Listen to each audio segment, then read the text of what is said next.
For me, it's absolutely fantastic. I couldn't ask for better. Couldn't ask for better blokes to be with. If I'd have found walking football, I would have met all those people. I get a break from family life, a break from work. These group of girls are amazing. But like I say, once you get there, it's a whole it lifts you. I think it's the best thing that's ever happened. I mean, for me it is, and I think it is for a lot of other players. It definitely has an impact on people's mental health. We've got various members who feel that it's almost saved them. You can be as low as out, but you go to football, and as you know, when you're playing football, that's all got to go out your mind, because you're concentrating on your football, and you come home in a better mood, and things like that. It's just the fact that you can get together with a group of like-minded people. The football doesn't really matter that much. It's the chats afterwards, the coffees, the discussions. It's all part of walking football. I've never thought a bunch of fellas together would be so good, but it is. It's fantastic. Won't be without it.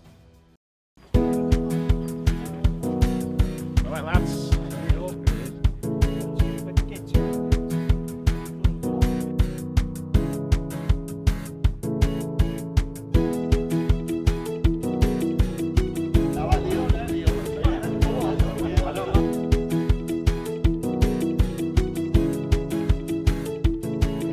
Walking and football, two words that don't naturally go together, you would think. But walking football is becoming the fastest growing sport in the UK, and it's played in 70 countries worldwide. So what's it all about, and who is it for?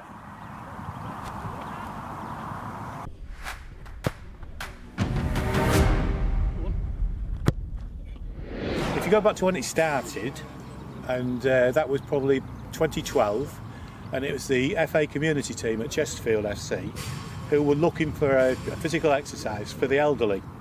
And so when they set out, it was predominantly aimed at males aged over 50 and over 60, looking to introduce something where people could improve the general fitness, or also combat mental health issues. If you think about it, the fact that you can get together with a group of like-minded people.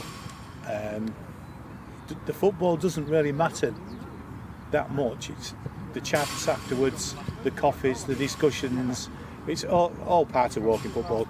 As people have seen the benefits grow from improved fitness, improved mental health, etc., it can be seen as being more beneficial to a wider audience. And there's no doubt that females have come into the game greatly over the past 3, 4, 5 years. And also now younger age groups are coming in. It's seen as a rehabilitation for those coming back from injury. They could play a walking football game as opposed to putting the stress and strain on joints.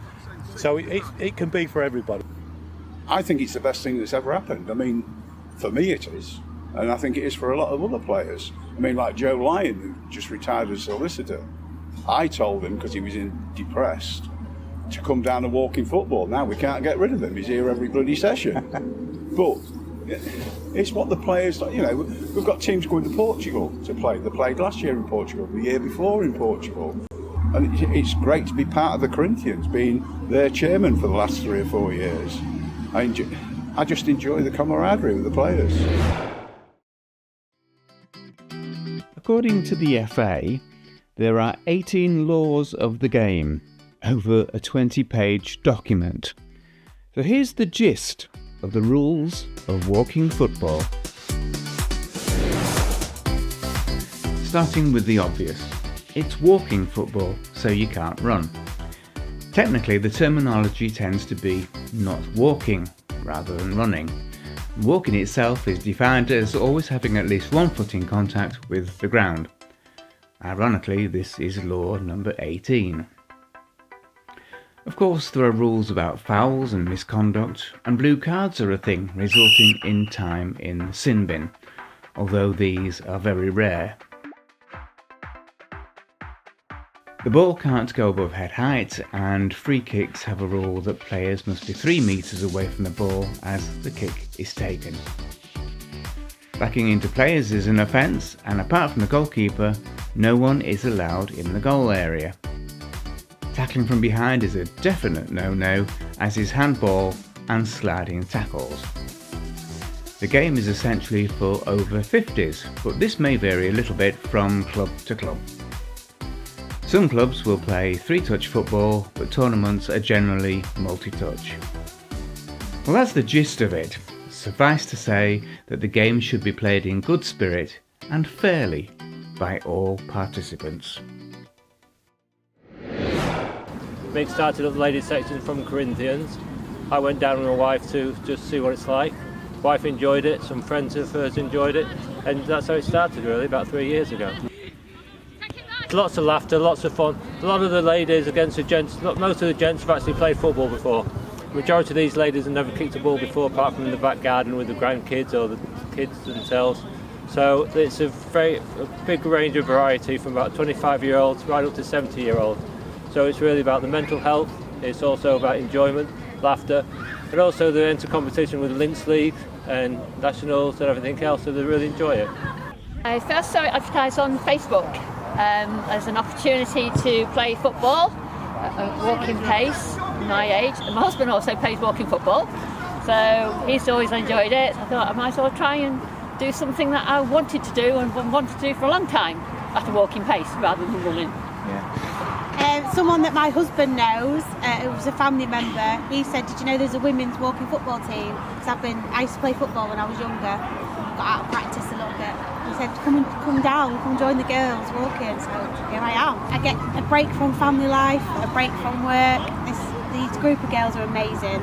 They make me laugh, we go out together, we socialise together, made a really good group of friends, brilliant.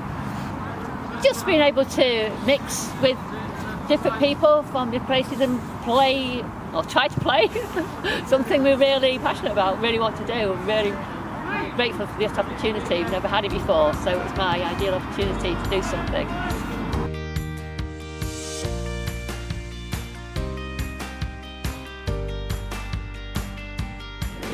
GAM is Grimsby Ancient Mariners, and we were established in 2014 officially. It's our 10th anniversary this year. A group of them started playing in 2012, and that evolved into GAM. We're happy to have a broad range of players and ability. We have different games that cater for those, but we also have a very, very lively social side. So we have a lot of activities in the year. They're all subsidised by the club. And that adds another element to it, which a lot of people get a lot of extra stuff out. So dinners, quizzes, race nights. I've met a massive array of new people who I didn't know before, and that's been really interesting and enjoyable to meet them. And there's also the mental side of it as well as the physical, I think. So it definitely has an impact on people's mental health. We've got various members who feel that it's almost saved them. It started, I was a bit of a low ebb because I've had mental health problems, depression, what have you. I lost my job for an accident at work. Though I did volunteer work, I worked at Harbour Place for a couple of days a week and volunteer work. And I worked with the Refugees and Asylum Seekers because I used to run a football team, but it wasn't enough. And that finished, and I got on a little bit of a low ebb.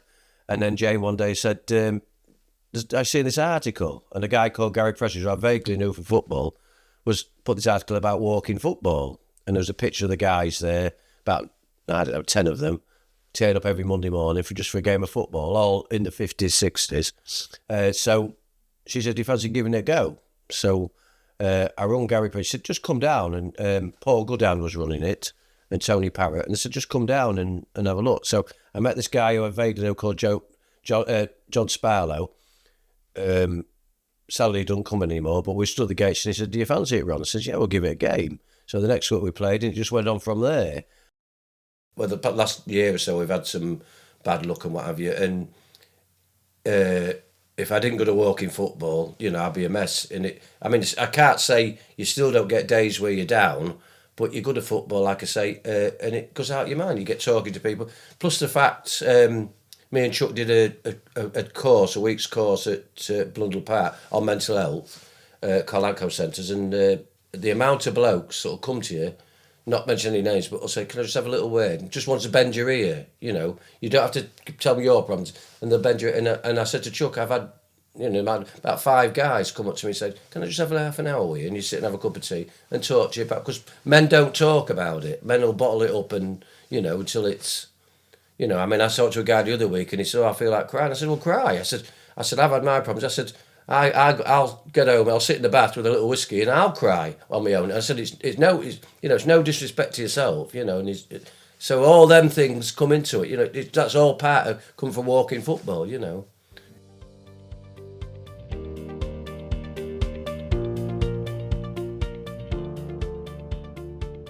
Links Inspire is the sports facilities around the town, along with the libraries and things like that. They've got 2 leisure centres, they've also got stuff out at Immingham and the libraries in town as well. Bradley opened up in 2010. Slow to get started at the first few months of it. We had the season kicked off at Bombit On. Bookings improved over the years. Eventually now we are full 5 days a week, Saturdays and Sundays. So 7 days a week we're open, running here. Walking football is massive. We started it in 2012, I think it was. The then president of the Sunday League had seen it on BBC News, came to tell us about it. We had a look at it and thought, yeah, we'll go with that. Initially, we had 2 participants turn up. So myself and Paul Goddard, who was working with us at the time, we both played in it, a 2v2. That lasted a few weeks and then we got another one down, so then we roped in the groundsman to make it a 3v3, and within about probably 6 to 8 weeks we had enough for a 5-a-side game, and then it just took off from that. Eventually, when we were running the sessions on a Monday, Thursday, there was between 60 and 70 participants turning up for our session. Some members again wanted to take it over, which they did. Which was fine, and then Corinthians was the offshot of that. They wanted to be more competitive, and Links Inspire run a session on a Friday for anybody that wants to turn up and come down. We're totally inclusive, so if you've never played football before and you want to come and give it a go, you can come and give it a go.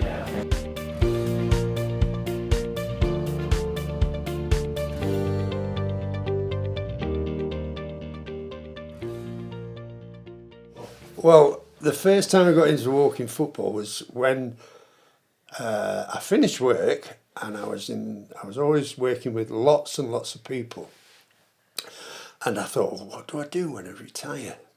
Anyway, my youngest daughter, who worked for Links Inspire, turned around and said, have you thought about walking football? Of course, I looked at her as though it was, you know, a big no-no. So she said to me, yeah, it goes on, Dad. So I said, oh, right, okay. Yeah, I'll come down. So we both went down, introduced me to a lot of the lads, because I was going into town and I'd got all dressed, all my good gear on, and one of the lads turned around and said, hey, got your boots with you? Of course I said, no, I'm going into town. And basically that was it. So it was mainly because of retirement that I got into it. I like work. I like the camaraderie. I like the Mickey take, especially the Mickey take, and it's the banter and everything. You know, it's like Ronnie. He sets himself up for the banter, but he's a great bloke, absolutely fantastic bloke, and like I say, and it's a social side to it as well, with the Mariners. And basically it's just a good time is had by all. Yeah. So what it was I went out on the Thursday, and before that I was taking my eldest granddaughter on a bike up and down the Laceby bypass, and thank God that I didn't keel over then, whereas when I went to walking football, there was people there that had the knowledge to keep me going, and I died 4 times on the pitch, and then the ambulance got there in time kept me going until I got to hospital, which was absolutely fantastic. And I'm so grateful for people like Andy Shaw, Glyn, who was there, and all the people that got their heads together and helped me out. So, and then we just moved on. It gets me out the house twice, 3 times a week, and the people that you mix with uplift you. They're, you know, if you're feeling a bit down in the dumps, you get there and everything starts to click. I'm not the greatest footballer in the world, I'll admit that, and but like I say, once you get there, it's a whole it lifts you. It's so. The enthusiasm there is great. It's fantastic, and it's just brilliant, you know.